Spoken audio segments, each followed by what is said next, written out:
Devotional speeches ఛానల్కి స్వాగతం. మీకు ఈ ఛానల్ నచ్చినట్లయితే సబ్స్క్రైబ్ చేయండి. సబ్స్క్రైబ్ చేసేటప్పుడు పక్కన ఉన్న గంట సింబల్ని నొక్కి యాక్టివేట్ చేసుకోండి. సబ్స్క్రైబ్ చేసిన వారు కూడా బెల్ బటన్ని నొక్కి యాక్టివేట్ చేసుకోండి. ఉపశాంతయే శాంతపావనమచింత్య వైభవం తం నరం వపుషి కుంజరం ముఖే మన్మహే కిమపి తుందిలం మహాం చరణం కదవాణి సమ్మరం తే చరణం వాణి చరాచరోపదివ్యం కరుణామసృణైః కటాక్షపాతైః కురు మాం అంబ సుదార్థ సార్థవాహం శారదా శరదంభోజవదనా వదనంబుజే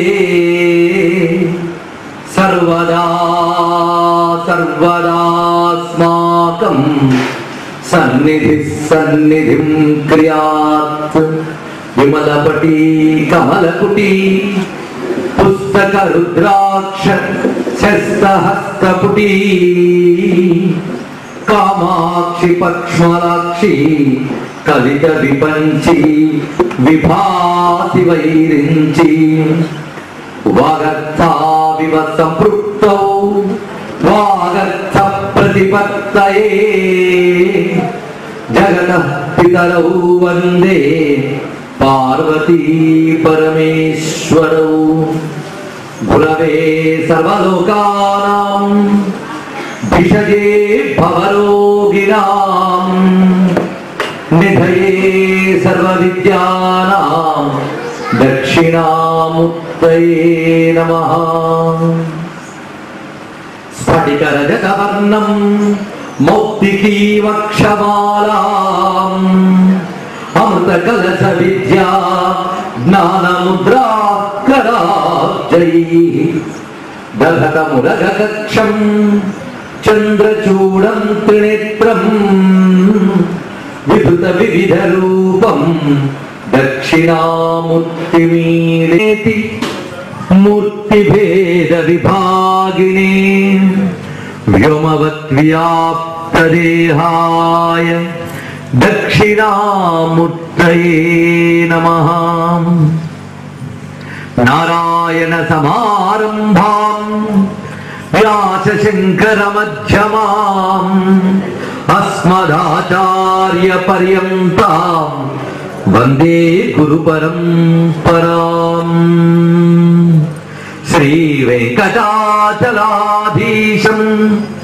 శ్రియాధ్యాసిత వక్షసం శ్రితచేతన మందారం శ్రీనివాసమహం భజే.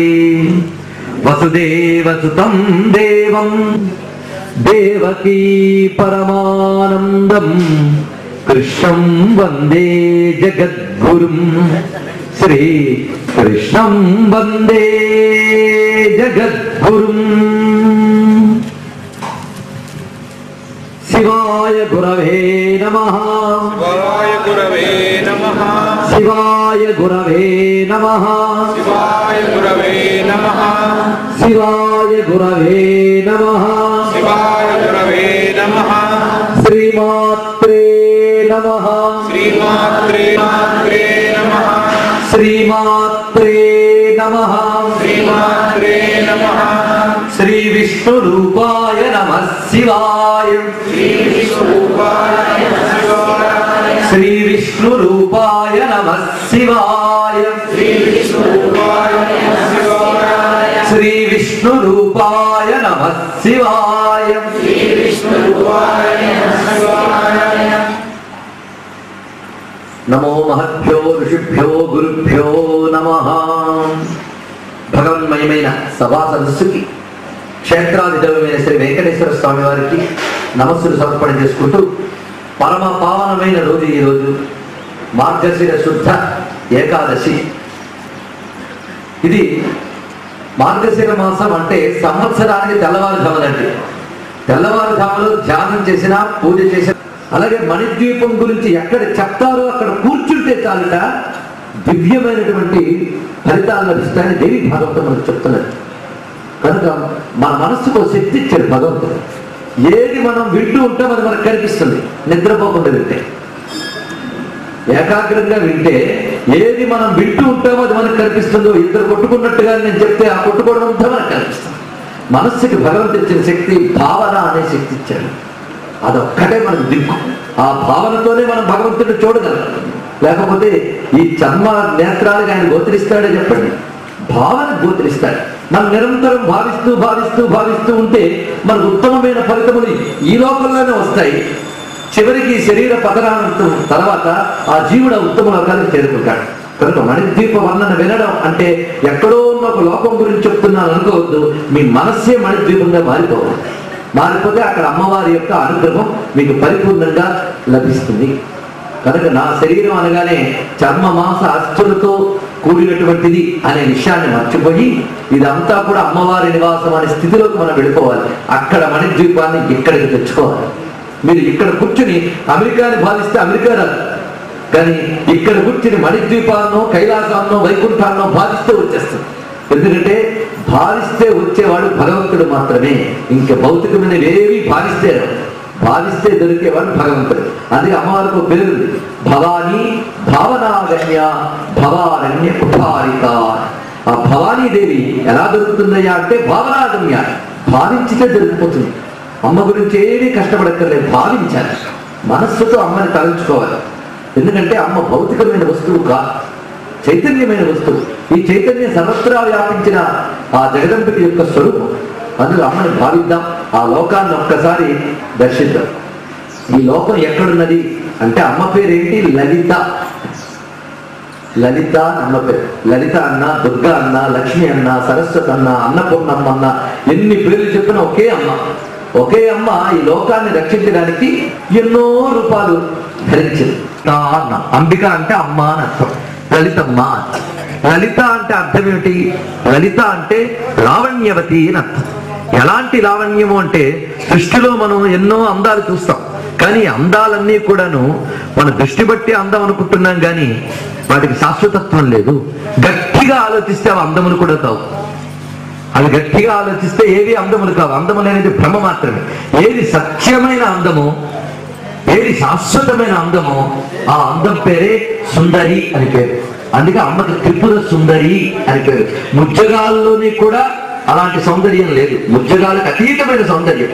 అందుకే లలిత అంటే అర్థం లోకాన్ అతీత్య లలతే లలిత తేన స్వచ్ఛతే అన్నారు. ఈ లోకాలన్నిటికీ పైన ఎవరున్నారో ఆ తల్లి లలిత. అంటే ఎక్కడో లోకాలు ఉన్నాయి కానీ లేనివేవి లేవు, అన్నీ ఉన్నాయి, మనం చూడలేకపోవచ్చు. అలాంటి లోకాలు ఎన్నున్నాయో, ఇన్ని లోకాలకి పైన ఒక లోకం ఉంది. ఆ లోకానికి పైన ఏ లోకము లేదు. ఆ లోకం పేరే మణిద్వీపం. అది అమ్మవారి రాజధాని. రాజుగారు రాజ్యమంతా పాలిస్తారు, రాజ్యమంతా ఆయనదే. ఆ రాజధానిలో అమ్మవారు ఉన్నారు. ఆ రాజధానికి శ్రీమన్నగరము అని పేరు. ఈ మణిద్వీపంలో అమ్మవారి యొక్క రాజధాని పేరు శ్రీమన్నగరం. ఇది మీకు లలితా శాస్త్రంలో శ్రీమన్నగరనాయిక అనే నామం కనిపిస్తుంది కదా. చింతామణి గృహాంతస్థ శ్రీమన్. అమ్మవారి లోకాన్ని వర్ణించినటువంటి నామములు అక్కడ నామమాత్రంగా చెప్పింది లలితా శాస్త్రం, కానీ బ్రహ్మాండ పురాణంలో ఈ మణిద్వీపం గురించి బ్రహ్మాండంగా వర్ణించారు. ఆ తర్వాత దేవీ భాగవతంలో వర్ణించారు. ఈ దివ్య లోకం, ఆ లోకం అమ్మవారి యొక్క నివాస భూమి. ఆ రాజధానిలో ఈ మహారాణి ఉంటుందన్నమాట. ఆ మహారాణి ఉన్నప్పుడు రాజుగారు రాణిగారు ఉన్నారంటే ఒక్కరు ఉండరు కదండి, వాళ్ళకి పరిచారకులు ఉంటారు. పైగా లోకాన్ని పాలించాలి అంటే ఎన్ని ఉండాలి? ఒకటి, అన్ని లోకాన్ని రక్షించే రక్షణ శక్తులు ఉండాలి, అంటే మంచి సైన్యం ఉండాలి. అదే విధంగా ఆ లోకాల్లో అందమైన తోటలు, పైగా అమ్మవారికి పరిచర్యలు చేయడానికి పరిచారకులు. ఇలాగా ఈ లోకాలు ఎన్నున్నాయో వీటన్నిటినీ రక్షించడానికి మణిద్వీపం.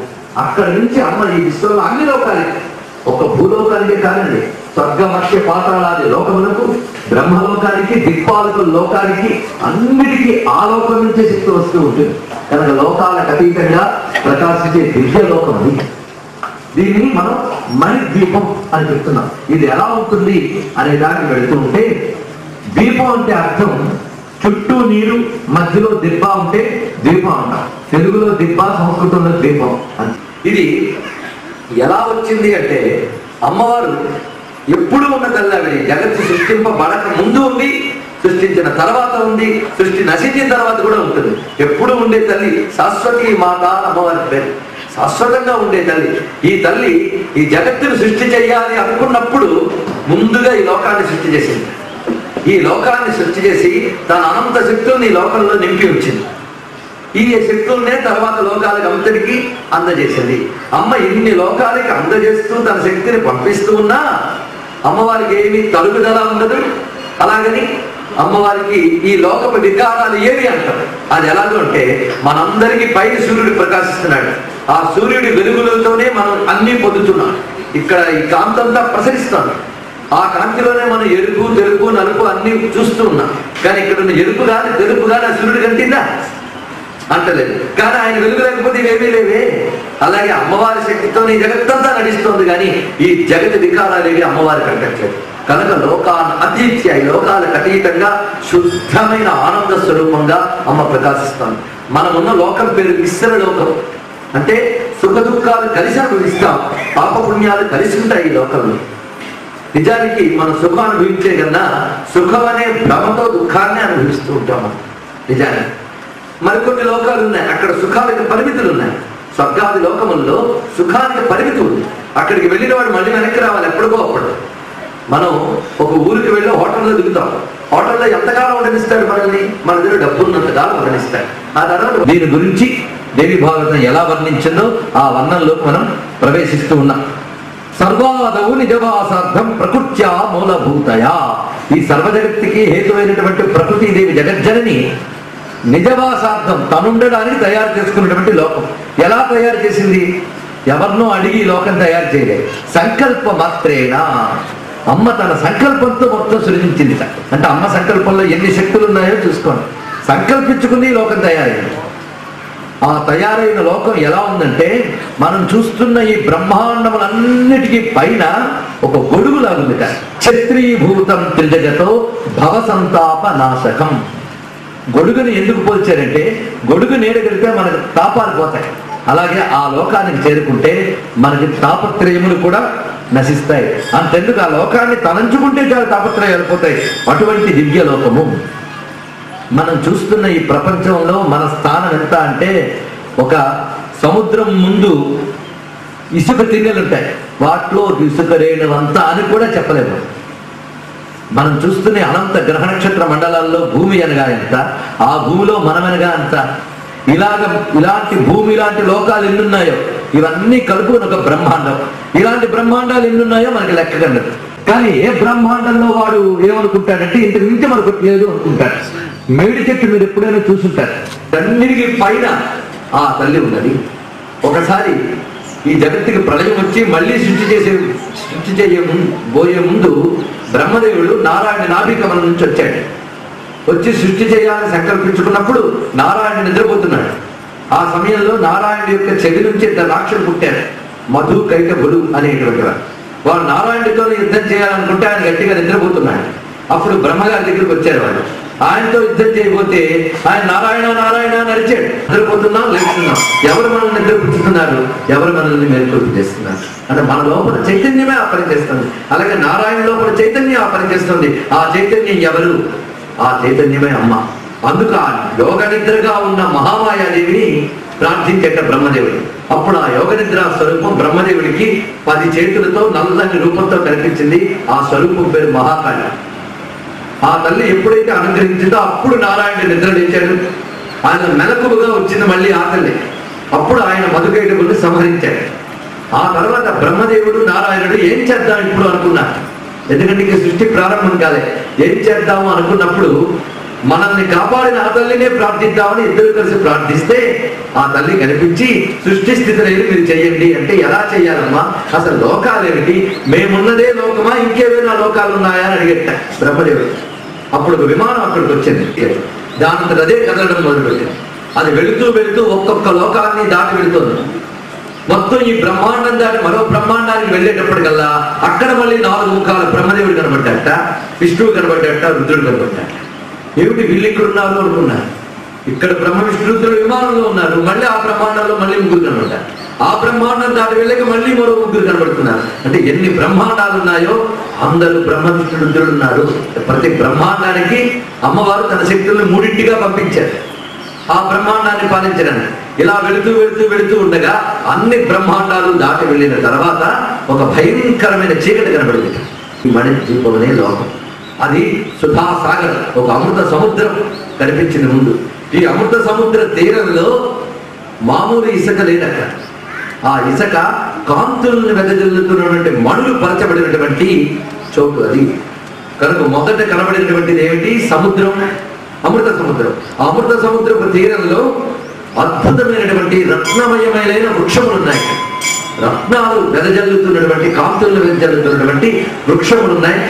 అవి సువర్ణ కాంతులతో, అంటే బంగారు కాంతులు, రత్న కాంతులు వెదజల్లుతున్న వృక్షములు ఉన్నాయి.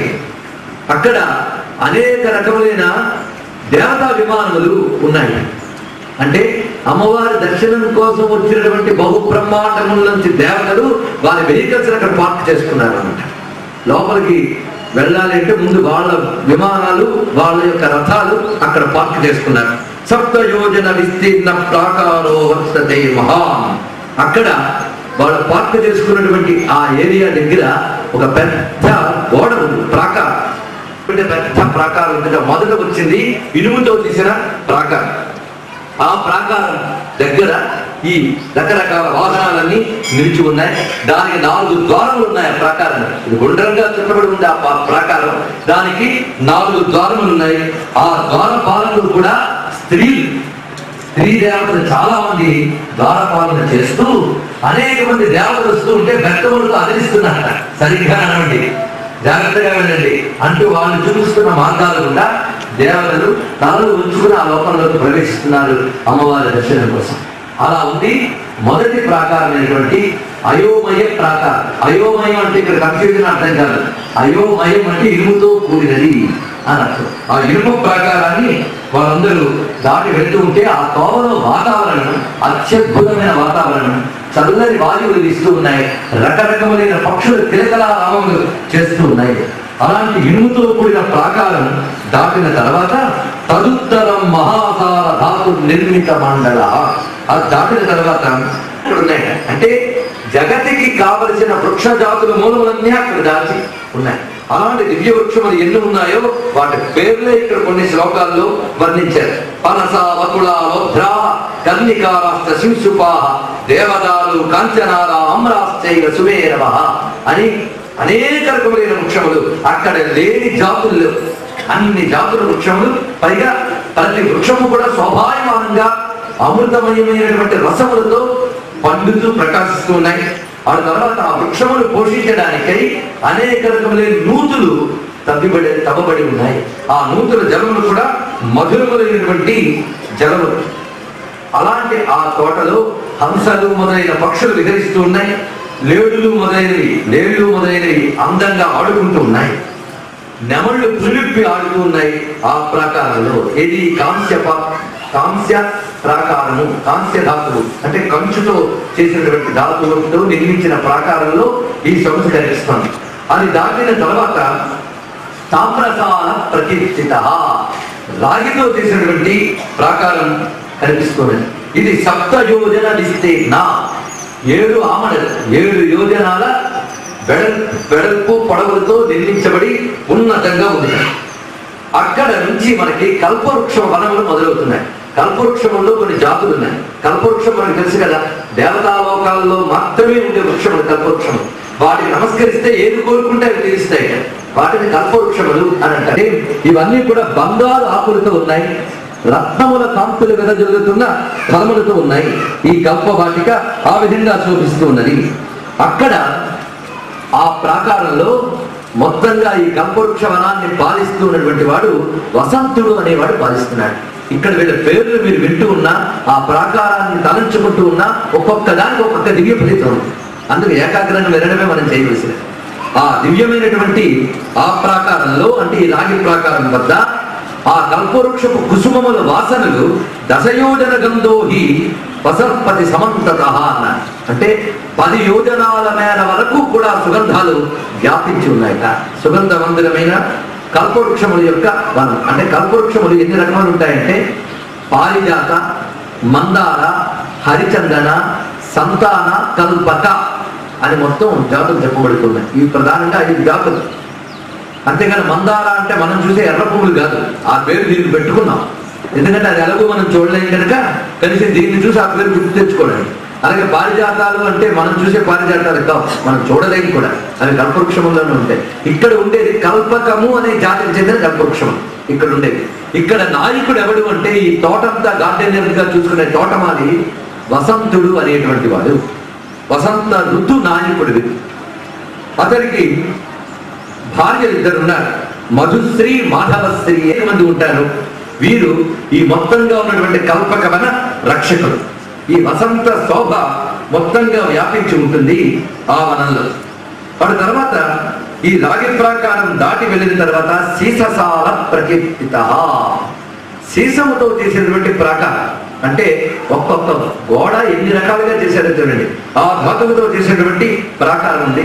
ఆ ప్రాకారం యొక్క ఆ పొడవు ఎలా ఉన్నదంటే 7 యోజన సంఖ్య, 7 యోజనాల పొడవుతో ఉన్నది.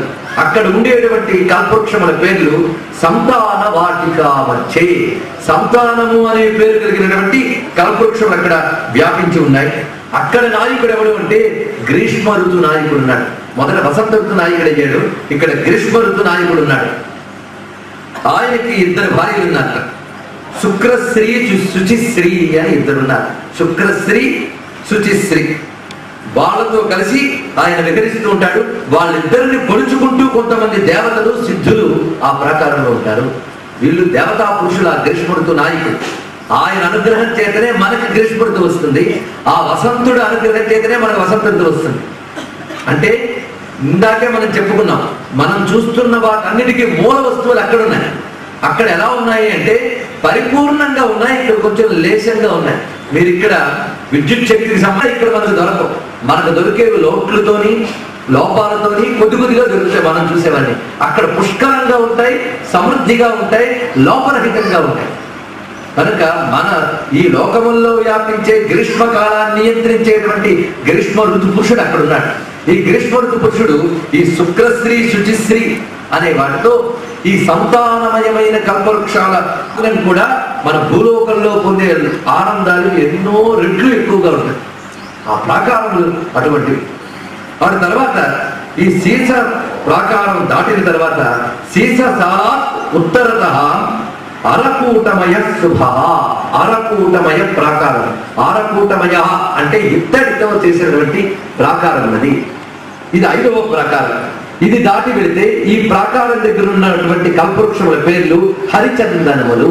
హరిచందనములు అనే పేరుతో ఇక్కడ కల్పవృక్షములు వ్యాపించి ఉంటాయి. అక్కడ వర్షత్తు నాయకుడు ఉంటాడు, వర్ష ఋతు పురుషుడు. ఆయన పేరు మేఘవాహనుడు అని చెప్పబడుతూ వర్ష ఋతు నాయకుడు ఉంటాడు. ఆయన యొక్క శక్తులు ఎన్ని రకాలుగా అక్కడ ఉంటాయంటే నభశ్రీ, నభస్యశ్రీ, స్వరస్య రస్యమాలిని. ఆయనకు ఉన్నటువంటి శక్తుల పేర్లు చెప్తున్నాడు ఇక్కడ. ఈ పేర్లు వింటే చాలు కరువు పోతుంది. అవి ఈ పేర్లకు ఉన్నటువంటి శక్తులు. అంటే వర్ష ఋతువుకున్న శక్తులు ఇవన్నీ ఇక్కడ. ఆ శక్తుల పేర్లు ఇక్కడ చెప్తున్నాడు. ఇవి అర్థమైనా అర్థమైనా పేర్లు వింటే చాలు మన కరువులు పోతాయని చెప్తున్నది.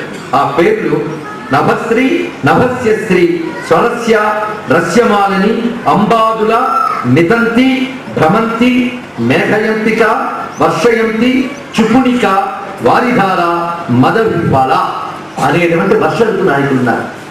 ఇక్కడ కొంచెం జాగ్రత్తగా ఆలోచించడం చేతనైతే వర్ష ఋతువులో ఎన్ని రకాలైనటువంటి శక్తులు ఉన్నాయో మనం చూస్తూ ఉంటాం. వర్షం అంటే ఊరికనే ధారగా పడిపోవడం కాదు. ఆ ధారల్లో వర్ష ఋతువులో రకరకాల కట్టరుల్లో కురిసే వర్షానికి తేడా ఉంది.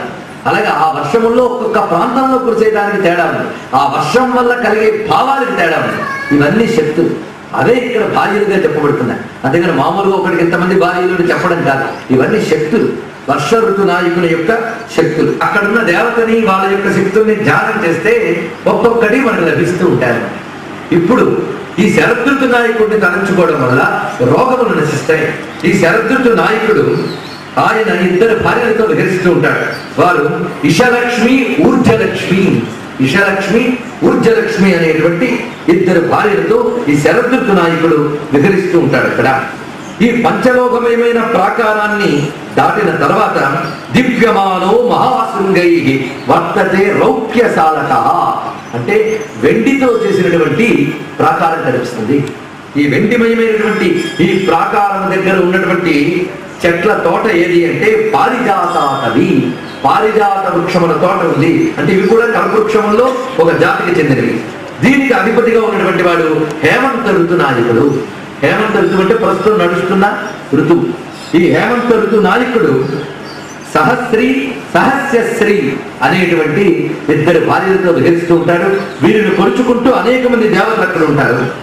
ఈ రౌక్యశాల దాటిన తర్వాత బంగారు ప్రాకారం కనిపిస్తుంది. ఈ బంగారు ప్రాకారం ఎలా ఉంటుందంటే బంగారాన్ని మనం కరిగించేటప్పుడు ఏ రంగు కనిపిస్తుందో ఆ రంగుతో ప్రకాశిస్తుంది. అంటే ప్యూర్ బంగారు. అలాంటి బంగారు ప్రాకారం గోచరిస్తూ ఉంటుంది. అక్కడ అధినాథుడు ఎవరు అంటే శిశిర ఋతు నాయకుడు అక్కడ అధినాయకుడుగా ఉంటాడు. ఆయనకున్నటువంటి భార్యలు ఇద్దరు, తపశ్రీ తపస్యశ్రీ అనేటువంటి వారు శిశిర ఋతు నాయకుడు. ఆయన ఈ భార్యలతోని సిద్ధగణములతోని అక్కడ విహరిస్తూ ఉంటాడు ఆనందంగా. ఇప్పుడు 8వ ప్రాకారం దగ్గరికి వచ్చాం. 8వ ప్రాకారం అంతా కూడా కదంబ వనములతో నిండి ఉన్నది. ఇక్కడ శిశిర ఋతు నాయకుడు ఉన్నాడు.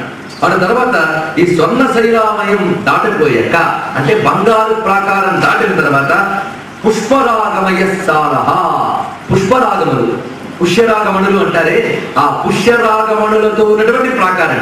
ఇక్కడ నుంచి మణి ప్రాకారాలు మొదలవుతున్నాయి. ఇక్కడ వరకు ధాతు ప్రాకారం వచ్చాయి. ఇనుము ధాతువు మొదలుకొని స్వర్ణ ధాతు వరకు ధాతు ప్రాకారములు ఇప్పటి వరకు అయ్యాయి. ఇప్పుడు వస్తున్నటువంటిది స్వర్ణశాలమయ అగ్రే మునియోజన దజ్జవాన్. అక్కడ ఉన్నటువంటి దివ్యమైన పుష్పరాగమయశాల. అక్కడ ఉన్నటువంటి వృక్షములు రత్న వృక్షములు, ఇంకా ఆకులు ఇలాంటి వృక్షములు కావు. రత్నకాంతుల్ని వెదజల్లుతున్న దివ్య వృక్షములు అక్కడ గోచరిస్తున్నాయి. వాటి నుంచి వస్తున్న కాంతులన్నీ పుష్పరాగ కాంతులు ఉన్నాయి. పుష్యరాగమణులకు ఎలాంటి కాంతులు ఉంటాయో అక్కడ వృక్షములన్నీ అలాంటి కాంతుల్ని వెదజల్లుతూ ఒక కాంతిమయమైన వాతావరణం అక్కడ ఏర్పడి ఉన్నది. అక్కడ విశేషంగా స్వర్గం అక్కడ కనిపిస్తుంది. అక్కడ ఆ ప్రాకారం దాటిన తర్వాత దిక్పాలకులు లోకములు గోచరిస్తున్నాయి. చూడండి వర్ణన ఎక్కడికి తీసుకెళ్తున్నాడు అంటే మనకి స్వర్గలోకం ఒకటి కనిపిస్తుంది. కానీ ఈ స్వర్గలోకం ఈ బ్రహ్మాండానికి ఎలా ఉందో ప్రతి బ్రహ్మాండానికి స్వర్గలోకం ఉంది. అయితే ఇన్ని బ్రహ్మాండాల స్వర్గలోకాలకి మూలమైన స్వర్గలోకం ఇప్పుడు ఉందన్నమాట. ఇక్కడ ఎవరు ఉంటాడంటే ఇంద్రుడి ఇంద్రుడికి మూలమైన సమిష్టి ఇంద్రుడు ఉంటాడు. ఇంద్రుడిలో వెరైటీస్ ఉన్నారు. వ్యష్టి ఇంద్ర, సమిష్టి ఇంద్ర. బ్రహ్మాండానికి ఉన్న ఒక్కొక్క ఇంద్రుడికి ఒక్కొక్క ఇంద్రుడు అనే పేరు. ఇక్కడ ఉండే వాడికి మహేంద్రుడు అని పేరు. మహేంద్రుడు అంటే సమిష్టి ఇంద్రుడు అని. ఈ సమిష్టి ఇంద్రుడు ఇక్కడ ఉంటాడు. ఎక్కడ ఈ 9 వన్ని కోణే వన్ని పొరి ఆగ్నేయంలో అగ్నిలోకం ప్రకాశిస్తున్నది. అక్కడ అగ్నిదేవుడు స్వాహ స్వధ అనే భార్యలతో ప్రకాశిస్తూ ఆయన ఉన్నాడు. అటు నుంచి దక్షిణ దిక్కున యమపురి యమలోకం ఉన్నది. అక్కడ యముడు ప్రకాశిస్తున్నాడు. దండధరుడై చిత్రగుప్తుడు మొదలైన వారితో తన యొక్క శక్తులతో యముడు సంయమని పురాధిపతి. ఆయన పట్టణం పేరు సంయమని పట్టణం. అది సరిగ్గా దక్షిణ దిక్కునుంది. ఎక్కడ ఈ పుష్యరాగ ప్రాకారం దాటిన తర్వాత కనిపిస్తున్నది ఈ లోకం. దక్షిణ దిక్కు ఆయన ఉంటే నైరుతి దిక్కు యందు అక్కడ వరుణదేవుడు పాశము ధరించి ప్రకాశిస్తున్నాడు. పడమట వరుణదేవుడు పాశం ధరించి ప్రకాశిస్తున్నాడు. నైరుతి దిక్కులో నిరుతి ప్రకాశిస్తూ ఉన్నాడు. నిరుతి అనేవాడు అంత మెగా పవర్, మన ఊహకు కూడా అందరిటువంటి శక్తితో ఉన్నది. అక్కడ ఈ డిపార్ట్మెంట్ మెయిన్ గా ఏంటంటే అమ్మవారి డిఫెన్స్ డిపార్ట్మెంట్ అంతా అక్కడ ఉంది. ఎందుకంటే రాక్షస సంహారం ఇవన్నీ చెయ్యాలి అంటే ఆవిడికి ఆర్మీ ఎప్పటికప్పుడు రెడీగా ఉండాలి కదా. ఆ ఆర్మీకి సంబంధించినవన్నీ ఇక్కడ ఉంటాయి. వార్ఫేర్ అంటారు. ఆ యుద్ధ విమానాలు ఇవన్నీ ఎలా ఉంటాయో అలా ఇక్కడ యుద్ధాలకు అనుగుణమైనటువంటి రథములు, గజములు, గుర్రములు, శస్త్రములు, ఈ గణములు అంటే సోల్జర్స్, సేనలు. వీళ్ళు లెక్కకు వ్యక్తులుగా ఉంటారట. పైగా వీళ్ళు ఇక్కడ అరుస్తూ ఉంటారట. ఏమని? ఎలాంటి వాటినైనా మేము నాశనం చేస్తాం, బహుపరా జాగ్రత్త అని హెచ్చరిస్తూ ఉంటారు. ఆ శక్తిని ప్రకటిస్తూ ఉంటారు. వీళ్ళందరూ అక్కడ తిరుగుతూ ఉంటారు. ఇది దాటిన తర్వాత ఈ పద్మరాగమయమైన ప్రాకారం దాటిన తర్వాత గోమేధం అని నిర్మిత, గోమేధికములని రత్నములతో, అంటే ధాతు ప్రాకారం అయిపోయిన తర్వాత మణుల ప్రాకారాలు మొదలయ్యాయి. గోమేధికలతో చేసినటువంటి ప్రాకారము, ఈ గోమేధిక ప్రాకారము 10 యోజనము, అది కూడా 10 యోజనాల పొడవుతో ఉన్నటువంటిది. తన్మధ్యస్థ మహాదేవి ప్రజ్ఞ విద్య అంటే ఏంటో తెలుస్తుంది కదా, ఆ శక్తులు వాళ్ళ అనుగ్రహం వల్లనే మనకి శక్తులు వస్తాయన్నమాట. కనుక ఈ ప్రాకారాన్ని తలంచుకుంటే ఇందులో చెప్పినవన్నీ మనకు లభిస్తాయి. విద్య, హ్రీ, పుష్టి, ప్రజ్ఞ, సినీవాలి, కుహు అన్నారు. సినీవాలి, కుహు అంటే అమావాస్యల్లో వెరైటీస్. అమావాస్యలు ఎప్పుడు ఒక్కలా ఉండవు, అమావాస్యల్లో నానా రకాలు ఉంటాయి మనకి. ఒక రకమైన అమావాస్య వచ్చినప్పుడు తర్వాతి రోజులో ఉండవలసిన కళ ఆ రోజున ఒక రేఖామాత్రంగా చంద్రుడు కనబడతారట, ఒక అమావాస్య. దాని పేరు సినీవాలి. కుహు అమావాస్య మరొకటి. అమావాస్యలో వెరైటీస్ కూడా చెప్పారు, ఈ వేదాల్లో వర్ణించినవే ఇక్కడ వర్ణించారు. సినీవాలి, కుహు, రుద్ర, వీర్య, ప్రభ, నంద, పోషిణి, రుద్ధిద, శుభ, కాళరాత్రి, మహారాత్రి, భద్రకాళి, కపర్దిని, వికృతి, దండిని, ముండిని, సేందుఖండ, శిఖండిని, నిశుంభ శుంభవతిని, మహిషాసురమర్దిని, ఇంద్రాణి, రుద్రాణి, శంకరాబ్ధ శరీరిని, నారి, నారాయణి, త్రిశూలిని, పాలిని, అంబిక, కళాదిని, మాయాదేవి. మొత్తం 32 శక్తులు. ఇక్కడ మీరు వినేటప్పుడు నిశుంభ శుంభమతని, మహిషాసురమర్దిని అనే పేర్లు వచ్చాయి. దీని అర్థం ఏంటో ఒక్కసారి తెలుసుకుందాం. లోకంలో మహిషాసురుడు అనేవాడు విజృంభించినప్పుడు అమ్మవారు వచ్చారు, మహిషాసురుడు సంహారం చేశారు. అప్పుడు ఎక్కడికి వెళ్ళిపోయారు ఆవిడ? ఇక్కడ వచ్చారనమాట. అది అర్థం. వచ్చిన ప్రతిరూపము మళ్ళీ వెళ్ళి అక్కడ కూర్చుంటుంది. కనుక ఎన్ని మార్లు అమ్మవారు అవతరించారో అన్ని రూపములు మన ద్వీపముల్లో ఉన్నాయి. అది ఇక్కడ తెలుసుకోవాల్సిన విశేషం. కనుక అక్కడ అమ్మవారు ఇన్ని పేర్లతో ప్రకాశించుతూ ఉన్నారు. వీరు గాని కోపం వస్తే బ్రహ్మాండాలైనా ధ్వంసం చేయగలరు, భస్మీపటలం చేయగలరు. ఆ తర్వాత ఈ గోమేధిక ప్రాకారం దాటిన తర్వాత వజ్రమణి నిర్మిత వజ్ర ప్రాకారం కనిపిస్తుంది. ఇది కూడా 10 యోజనాల పొడవుతోనే ఉన్నది. ఇక్కడ ఉండేవారు ఎవరు అంటే ఇంకా ఆర్మీ డిపార్ట్మెంట్ అంతా అయిపోయిందండి. ఇది అమ్మవారికి సేవలు చేసేటువంటి వాళ్ళ క్వార్టర్స్ అన్ని ఇక్కడ ఉన్నాయి. సర్వెంట్ క్వార్టర్స్ అంటాం కదా, అలా అమ్మవారి పరిచారికల క్వార్టర్స్ వాళ్ళందరూ ఇక్కడ ఉంటారట. అమ్మవారి పరిచారికలు అంటే ఆ మహా త్రిపుర సుందరికి అలంకారాలు చేసేవాళ్ళు. అలంకారం కూడా ఒక సైన్స్ అండి. అంతేగాని అక్కడికి మనం వెళ్ళి ఫ్యాన్సీ స్టోర్కి వెళ్ళి ముద్ద కొనుక్కొచ్చి ఒంటి మీద పూసేసుకోవడం కాదు అలంకారం అంటే. అలంకారం సైన్స్. తాంబూలం వేసుకోవడానికి ఒక పద్ధతి. అందులో అమ్మవారి ముఖానికి పూసే పూతలు, చేసే దండలు, పరిమళ ద్రవ్యములు, కట్టే వస్త్రములు, ఇవన్నీ చూసుకోవడానికి ఎంతోమంది పరిచారకులు ఉన్నారు లెక్కలేదు. వాళ్ళ క్వార్టర్స్ ఇవన్నీ కూడా. అయితే అమ్మవారికి పరిచారకులు కనుక వీళ్ళకి సేవ చేయడానికి పరిచారకులు ఉన్నారు అక్కడ. అంటే అమ్మవారికి సేవ చేసే భాగ్యం దొరికింది కనుక వీళ్ళకి సర్వెంట్స్ చాలా మంది ఉన్నారు. వాళ్ళు ఒక్కొక్క పరిచారికకి 1,00,000 దాసీలు ఉన్నారు. ఇంకా చూడండి వాళ్ళు అలా ఉన్నటువంటిది. ఇది వీళ్ళు ఎలాంటి వాళ్ళంటే కొందరు డిపార్ట్మెంట్ విసనకర్రల డిపార్ట్మెంట్. అంటే అమ్మవారికి ఎలాంటి విసనకర్రలు తయారు చేయాలి, వాటితో అమ్మవారిని ఎలా విసరాలి అనేది చూసేవాళ్ళు కొంతమంది. కొంతమంది తాంబూల పాత్ర అని తాంబూలములు చేసి ఆ పాత్ర పట్టుకుని నిలబడతారు అమ్మ దగ్గర. ఆ డిపార్ట్మెంట్ వాళ్ళు మరో పని చేయరు, వాళ్ళ పని అదే. ఇలా ఒక్కొక్కటి చందనం తయారు చేసి ఉండేవాళ్ళు మరికొంతమంది. ఒక్కొక్కరికి మళ్ళీ ఇంతమంది దాసీ జనములు ఉన్నారు. ఇది కానీ ఈ ప్రాకారాన్ని కానీ మనం భావిస్తే ఏం జరుగుతుందంటే మన శరీరానికి సౌందర్యము, అదేవిధంగా మన శరీరానికి అలంకారము, వస్త్రములు మొదలైనవన్నీ లభిస్తాయి. ఇంకా ఇక్కడ ఉన్నటువంటి ప్రధాన దాసుల్లో కొంతమంది పేర్లు చెప్తున్నారు, వాళ్ళ గురించి వినండి అని చెప్తున్నాడు. వీరు ప్రధానంగా 8 మంది కనిపిస్తూ ఉన్నారని. అనంగ రూప, అనంగ మదన, సుందరి, మదనాపుర, భువనవేగ, భువనపాలిక, సర్వశిశిర, అనంగ వేదన, అనంగ మేఖల మొదలైనటువంటి వారు ఇక్కడ ప్రధానంగా ఉన్నటువంటి వారు. సుమా ఇది దాటిన తర్వాత వజ్రసాల దాటేక వైడూర్య సాలము కనిపిస్తుంది. రకరకములైన గృహములన్నీ ఇక్కడ ఉంటే ఇక్కడ వాహన శక్తులు ఉంటూ మాతృకా శక్తులు ప్రధానంగా ఉంటారు. ఇక్కడ మాతృకా శక్తులు అంటే వేళ్ల నుంచే బ్రహ్మకి, విష్ణువుకి, రుద్రుడికి కావాల్సిన శక్తులు సరఫరా అవుతుంది.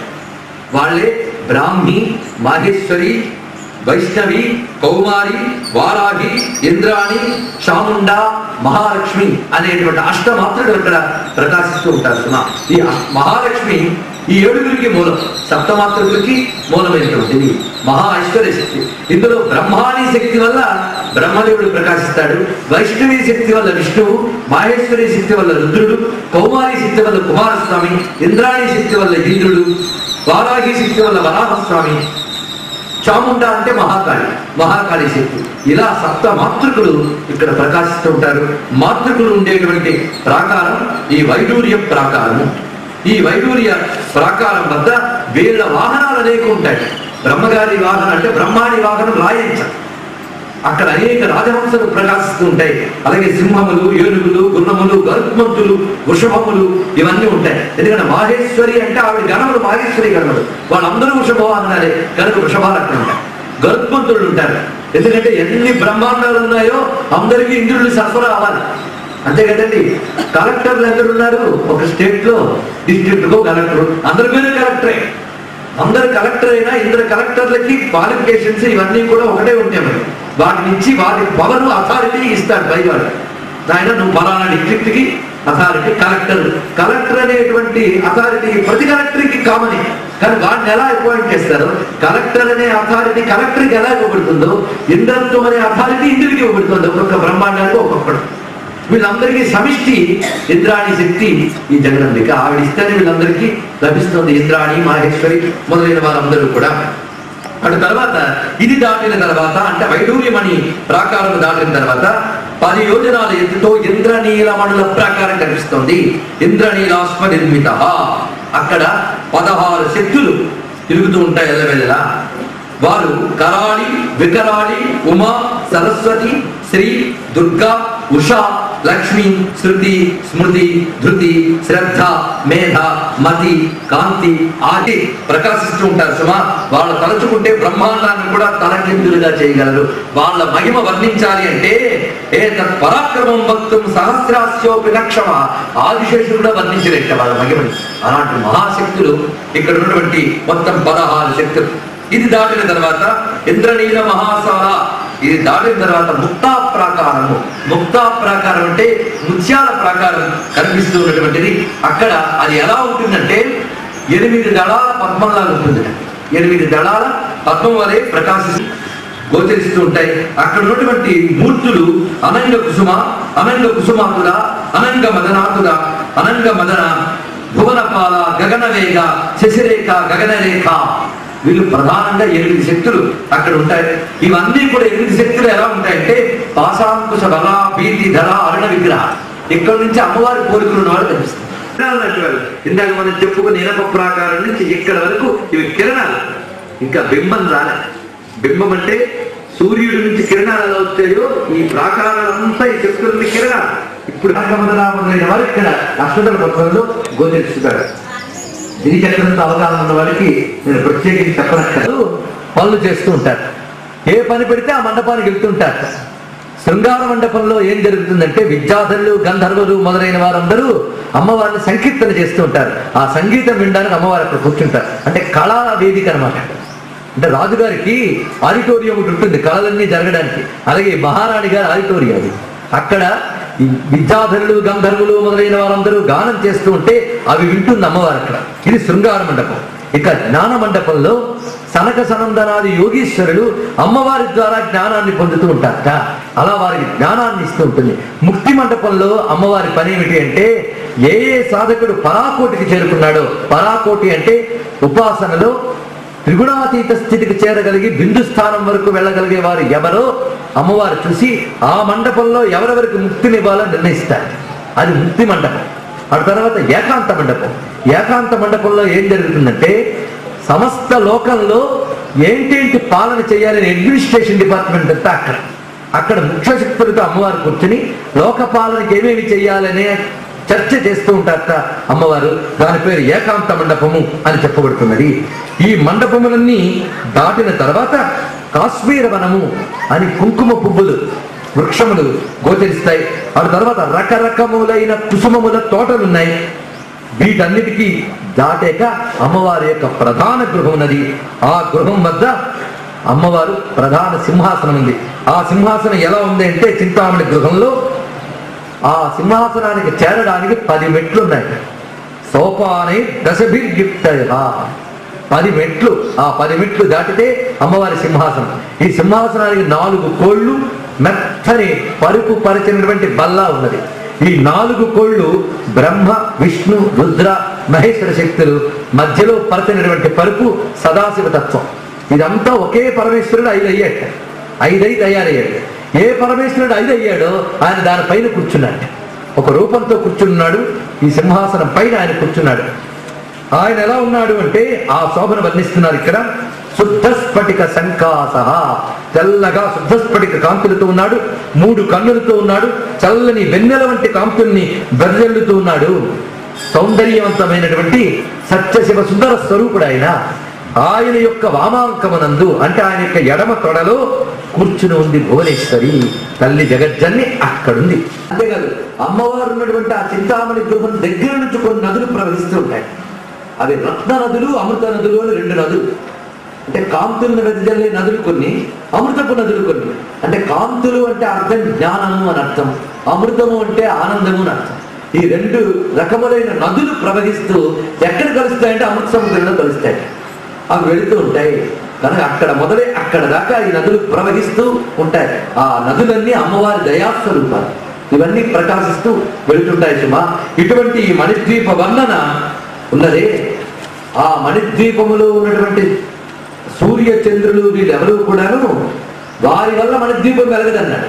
మనం ఇప్పుడు ఈ భూమిలో మట్టి ద్వీపం వెలగాలంటే సూర్యుడు చంద్రుడు ఉండాలి, లేకపోతే మనకు కనబడదు. కానీ మణిద్వీపానికి సూర్యుడు అవసరం లేదు, చంద్రుడు అవసరం లేదు. అది ఎందుకంటే పరంధామం. ఈ విషయం గీతలో పరమాత్మ చెప్పాడు. గీతాదేవి వచ్చింది కదా, ఒక్కసారి గమనించుకుందా ఏమన్నాడు. అక్కడ సూర్యుడు ప్రకాశించడు, చంద్రుడు ప్రకాశించడు అని. నత్ర సూర్యోభాతి నచంద్ర తారకం అని. నత్వాసయతే సూర్య నశశాంకో నపావక యద్గత్వా నివర్తంతే సద్ధామ పరమం మమ అని పరమాత్మ ప్రకటించినటువంటి గొప్ప విషయం. పరంధామం ఎలా ఉంటుంది అంటే అక్కడ సూర్యుడు గాని, చంద్రుడు గాని, గ్రహములు గాని వీళ్ళు అవసరం లేదు. అక్కడ వీళ్ళందరూ అక్కడ బంట్లో కొలుచుకుంటారు. వాళ్ళకి వెలిగిస్తుంది ఇది, అంతేగాని వాళ్ళ వల్ల వెలగదు. స్వయం ప్రకాశ స్వరూపము ఇది అని అర్థం. మనవన్నీ స్వయం ప్రకాశములు కాదు, పరాధీనాలు మన బతుకు. అమ్మ స్వయం ప్రకాశ స్వరూపిణి, అమ్మ ద్వీపం స్వయం ప్రకాశం. అందుకు ప్రకాశము కనుకనే మణి అని పేరు. మణి అంటే ప్రకాశ లక్షణం, ప్రచోద లక్షణం కలది. మణికి 2 లక్షణాలు ఉంటాయి. వెలగడం, వెలిగించడం 2 లక్షణాలు. ఈ వెలిగించడం అంటే మన బుద్ధుల్ని వాటిని ప్రేరేపించడం, ఇది ప్రచోదనం. అది చైతన్యం యొక్క లక్షణం. ప్రకాశం, ఈ 2 లక్షణములు మణికి ఉంటాయి. కనుక మణిద్వీపం అంటే సర్వ జగతిని వెలిగించి సర్వ జగతిలో సర్వజీవుల్ని ప్రేరేపించే చైతన్య ధామము అని అర్థం మణిద్వీపం అంటే. ఇప్పుడు ఈ ప్రాకారాలన్నీ చెప్పుకున్నాం కదా. మనసు ఎక్కడుంది? మీరు మణిద్వీపం తీసుకెళ్ళినా మా మనసు మాత్రం మా ఇంట్లోనే ఉందంటే, లేదా సినిమా హాల్లో ఉందంటే నేనేం చెప్పలేదు. మనస్సు మణిద్వీపంలో తిరిగితే కాసేపు తిరిగినా చాలండి అమ్మవారి అనుగ్రహం లభిస్తుంది. ఎక్కడ ఇంత చెప్పి దీని యొక్క ఫలశ్రుతి చెప్తున్నారు. మణిద్వీప వర్ణన వింటే ఏమొస్తుందో, చదివితే ఏమొస్తుందో, ఎప్పుడెప్పుడు చదవాలో, ఎక్కడెక్కడ చదవాలో అన్ని వివరములు చెప్తున్నారు ఇక్కడ. ఈ మణిద్వీప వర్ణన విన్నవారికి సర్వాభిష్టములు నెరవేరుతాయి. జీవికి కావలసినవన్నీ అక్కడ ఉన్నాయి కనుక. ఇదే వర్ణితం రాజన్ మణిద్వీపం మహత్తరం ఏకస్య స్మరణాత్ సజ్జః సర్వపాపం వినశ్యతి. మణిద్వీపాన్ని తలంచుకుంటే చాలట పాపనాశనం జరుగుతుంది. దీనిని ప్రాణాత్క్రమణ సంధవుతూ శరీరాన్ని ప్రాణాలు విడిచిపెట్టేటువంటి సంధికాలం వద్ద దీనిని వింటే చాలు వాడు మణిద్వీపాన్ని చేరుకుంటాడు. ఇది ఇదేదో బాగానే ఉందండి, హాస్పిటల్లో బెడదే కూర్చొని చదువుదామా అంటే వెళ్ళే యోగం లేకపోతే చచ్చేవాడు కూడా బతికి కూర్చోవచ్చు, అప్పుడు ప్రయోజనం లేదు. కనుక ఆ యోగం ఉన్నవాడికి అది లభిస్తుంది అనుకోండి. ప్రాణ ప్రయాణ సంధికాలంలో కానీ ఈ మణిద్వీప వర్ణనని వింటే వాడు ఆ దివ్య ధామానికి చేరుకుంటాడు సుమా. ఎల్లవేళలా ఎవరైతే మణిద్వీప స్మరణ చేస్తారో వారి భౌతిక జీవితమే చాలా దివ్యంగా ఉంటున్నది అని. పైగా ఈ మణిద్వీప వర్ణన జరిగే చోట భూత ప్రేత రోగాది భయములు. దీనిని గృహప్రవేశ సమయాల్లో చదివితే ఆ గృహము దివ్యంగా, శాంతిమయంగా, లక్ష్మీమయంగా, ఆరోగ్యమయంగా ఉంటుంది. కనుక నవీన గృహ నిర్మాణే వాస్తుయాగే. వాస్తుయాగములు చేసేటప్పుడు, నవీన గృహములు నిర్మాణములు చేసేటప్పుడు గృహప్రవేశ సమయాల్లో ఇది చదవాలి. అంతేకాదు ఇంట్లో ఏదైనా అరిష్టం ఉన్నట్టుగానే అనుమానం వస్తే లలితాదేవి వద్ద ఒక దీపం వెలిగించి, ధూపం వెలిగించి, ఒక పండో ఫలము నివేదన చేసి ఈ మణిద్వీప వర్ణాన్ని కానీ పారాయణ చేస్తే అక్కడ ఎటువంటి అరిష్టములు ఉండవని, ఆ ఇల్లు ఆనందధామం అవుతుంది. ఆ ఇంట్లో భక్తి, జ్ఞాన, వైరాగ్య సంపదలన్నీ కలిసి ఉంటాయి.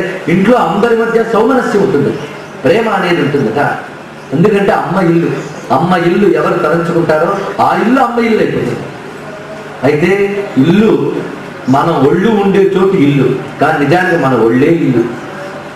కనుక ఇల్లు ఎంత అమ్మవారి మయం అవ్వాలో మన ఒళ్ళు అమ్మవారి మయం అవ్వాలి. ఒక్కసారి ఆలోచించుకోండి. ఇంతమణి దీపాన్ని మనలో ఎలా చూడాలో తెలుసుకోండి. ఎలా చూడాలి? ఒక్కసారి నా చెయ్యి కదులుతుందంటే దేని వల్ల కదులుతుంది ఎప్పుడైనా ప్రశ్నించుకోండి. నా చెయ్యిని కదిలించడానికి నా బుద్ధి ప్రాణాన్ని ప్రేరేపిస్తే ఆ ప్రాణ నాడులు ప్రసరించి చేతులు కదిలిస్తాయి. ఆ నాడుల్లో ప్రసరించే ప్రాణశక్తి సరిగ్గా లేకపోతే చెయ్యి కదలదు. కానీ ఈ నాడిని ప్రేరేపించడానికి బుద్ధి ప్రేరేపిస్తుంది. ఈ బుద్ధి ప్రేరణ వల్ల ప్రాణనాడి కదిలి పనిచేస్తాం. మనకు బుద్ధి వరకు అర్థమైంది, కానీ బుద్ధికి పైన ఉన్నది ఒక పరతత్వం. ఆ పరతత్వం మన లోపలి అమ్మ. ఆవిడ అక్కడే లేదు, అంతటా ఉన్నది. ఆ బుద్ధి ప్రకారం ఆవిడ తర్వాత ప్రాణములు, ఆవిడ తర్వాత పంచేంద్రియములు, పంచ జ్ఞానేంద్రియాలు, పంచ కర్మేంద్రియములు. ఇక్కడ బుద్ధి అన్న బుద్ధి మళ్ళీ 4 అయింది. బుద్ధి ఎన్ని అయింది? 4 అయింది. మనస్సు, బుద్ధి, అహంకారము, చిత్తము 4 పేరు. తర్వాత ఈ శరీరం పంచలతో కూడుకున్నదే కదా. పంచ జ్ఞానేంద్రియాలు, పంచ కర్మేంద్రియాలు. ఈ రెండింటికి మూలం పంచభూతాలు, పంచ తన్మాత్రలు. ఎన్నయ్యాయి? 4, 5, 20 అయ్యాయి. ఆ తర్వాత ఉన్నటువంటిది బుద్ధి ప్రాణశక్తులు. నిజానికి ఈ రెండింటినీ కలిపి మనం ఒకటిగా భావించాం. మొత్తం బుద్ధి ప్రాణశక్తులు 4 అని చెప్పాం.